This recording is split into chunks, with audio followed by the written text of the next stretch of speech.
जय हिंद साथियों। जो लोग मेरी वीडियो पहली बार देख रहे हैं, मैं उनसे अनुरोध करूंगा कि मेरी वीडियो को लाइक और मेरे चैनल को सब्सक्राइब और आगे शेयर ज़रूर करें। बेल आइकॉन भी दबा लें ताकि मेरी वीडियो आने वाली आपको मिल सके। मैं एक उस जुर्म के ख़िलाफ़ लड़ रहा हूं जो जुर्म होता ही नहीं है, बनाया जाता है। तो मुझे यकीन है आप मेरा समर्थन देंगे, मेरा साथ देंगे। कानून का दुरुपयोग करने वाली स्त्री जो झूठा केस करती है, कानून ने ताकत तो दी लेकिन इनको चलानी नहीं आती। बहुत अकड़ के साथ निकलती हैं पति को और उसकी मां को धमकी देते हुए कि तुझे कोर्ट में देख लेंगे, अदालत में देख लेंगे, वुमेन सेल में देख लेंगे।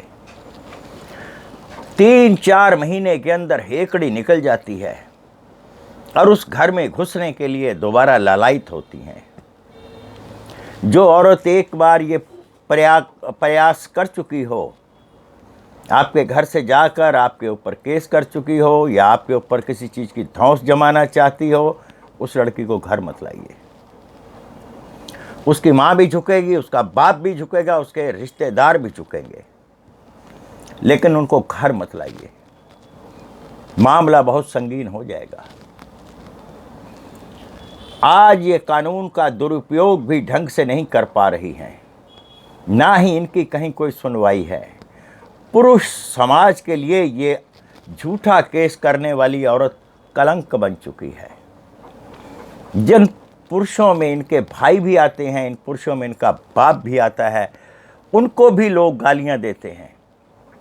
कलंकित कर दिया है इसने अपने पिता और अपने भाई के रिश्ते को भी, पति के रिश्ते को अपमानित करके।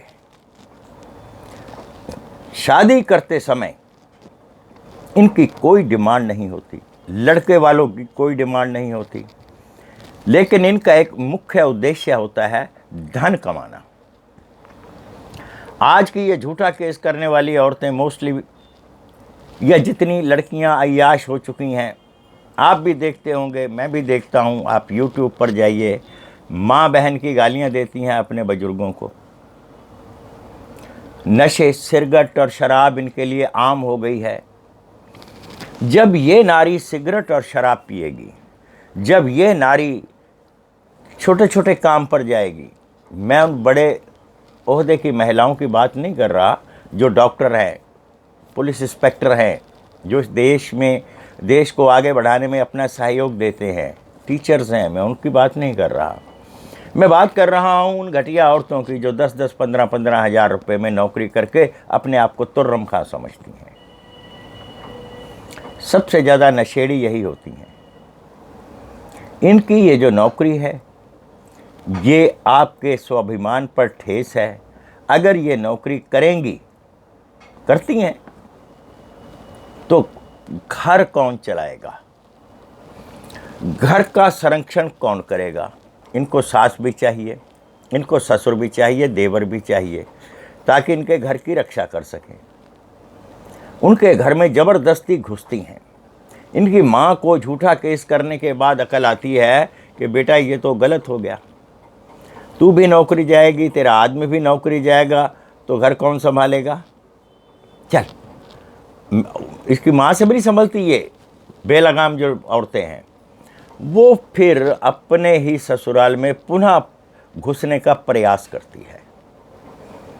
आप उसको घर में मत घुसने दें। इनके प्रयास करने के तरीके भी बड़े अजीबोगरीब होते हैं। इनका बहन, भाई, माँ, बाप, रिश्तेदारों में तकरीबन मौसी और मामा होते हैं, या इनकी बहनें होती हैं, बहनोई होते हैं, 1-2 मोहल्ले के लोग होते हैं। आपके घर में ज़बरदस्ती घुसने का प्रयास करेंगे। घुसने का जो प्रयास करने का तरीका है वो गुंडों की तरह होता है कि कानून हमारे साथ है। एक बार निकली हुई बहू, कोई केस की हुई बहू, अपना केस कोर्ट में लेके जाइए। वुमेन सेल में समझौता मत कीजिए। समझौता आपकी हार है। समझौता बिल्कुल नहीं करना। हाँ, अगर कोई बहुत ही घटिया औरत है, चल 2-2.5 लाख रुपए में मान गई, उसके माथे मारो। लेकिन जो 20-20 लाख, एक लड़की ने तो 15 करोड़ मांग लिए, उसको ये भी नहीं पता होता कि लाख के आगे बिंदियाँ कितनी लगती हैं। मुंह इनके इतने बड़े बड़े खुले होते हैं। जब इनको होश आती है फिर ये पुनः आपके घर में स्थान प्राप्त करने की कोशिश करती हैं। एक बार धोखा खा चुके हो, बार बार धोखा मत खाना। आपका कोई समर्थन नहीं करेगा, पुलिस वाले भी नहीं करेंगे। जब इनके पारिवारिक लोग आपके घर में आए कि हमारी बेटी को अपने घर में स्थान दीजिए, तो आप मीटिंग मत कीजिए, आप दस्तावेज पर साइन करवाइए। अगर वो साइन भी नहीं करते हैं तो ये समझौता किसी अपने अंतर्गत जो थाना आता है वहाँ पर करवाइए, पुलिस स्टेशन में जाइए, वहाँ पर इनके साथ समझौता कीजिए और वो पुलिस वाले लिखित रूप में इनसे ले लेंगे। इनको मुंह जवानी घर में मत घुसाइए। अय्याश ये जो लड़कियां हैं झूठा केस करने वाली, ये चंद अय्याशी के लिए अपने घर को तबाह करती हैं। 40 साल के बाद इनकी वैल्यू 0 हो चुकी होती है, क्योंकि नई पौध आ गई होती है छुटेलियों की, झूठा केस करने वालियों की। फिर इनकी वैल्यू 0 होती है, इनको घर याद आता है। बच्चा पैदा, पहले तो ये बच्चा पैदा ही नहीं करना चाहती, अगर हो गया तो वो बच्चा इनको जहर दिखता है। और कई केसों में तो मैंने ऐसे देखा है, लड़की की माँ खुद जाके लड़के का घर संभालती है कि मैं देखूंगी तेरे बच्चे को, तू नौकरी पर जा, नौकरी मत छोड़ियो। जबरदस्ती ससुरालियों के घर में दखल, लड़की की माँ का, लड़की की बहनों का। और बहनें जो होती हैं ना, वो जीजू जीजू करके उसके माता पिता के प्रति गलत चीज़ घुसाते हैं कि तेरे माता पिता गलत हैं, हम तो तुम पर जान लुटाते हैं। लड़का फंस जाता है। मैं उन लड़कों को कहूँगा, फंसिए मत, रात का इंतज़ार मत कीजिए कि रात हो और अपनी बहू को आगोश में लेकर सोएं। आपके माता पिता वृद्धाश्रम में भी आजकल जगह नहीं है, रुल जाएंगे। अपने माता पिता की दी हुई जिंदगी का सम्मान करें और ऐसी बहुओं का त्याग करें। ये कोर्ट में कोई फांसी नहीं लगने वाली है, आपको कुछ नहीं होने वाला। आप डरिए मत, जमानत करा के शौक से बेखौफ अपना केस लड़िए। इनको सच्चाई सिद्ध करने दीजिए, जो ये कर ही नहीं पाएंगी। मैं फिर कहूँगा, जीवन देने वाला परम पिता परमात्मा तो किसी ने नहीं देखा, अपने माता पिता को सबने देखा है। उसका सम्मान करें और अपने जीवन में यश पाएं। जय हिंद।